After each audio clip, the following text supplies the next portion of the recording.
hurmatli obunachilar, mana navbatdagi zakazimizni topshirdik.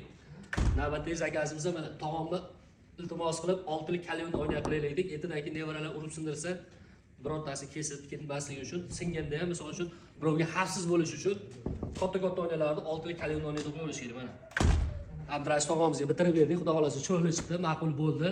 Uje sizlarga ham taklifimiz katta ko'zlab qo'yiladigan bo'lsa, mana shunday ko'zlab qo'yiladigan bo'lsa, iloji bo'lsa kalyonni o'ynab qo'yaveringlar. Kalyonni o'ynada singanda ham maydalanib sinadiki, nevaralarga, boshqalarga xavfsizroq bo'ladi. Azizlar, iloji bo'lsa puldan qisinib, arzon bo'lsin, xom o'ynab qo'yib berdim, bizni qiynab, kalyonni o'ynab taklif qilsak, kalyonni o'ynab qo'yaveringlar. Kalyonni o'ynab baribir boshqa. Mana bizlar o'sha hazil aytganda mana yana o'sha eshiklarimizda ochilib yopilishlari mana. O'ta chiroyli. Baribir bizning eshigimiz boshqa.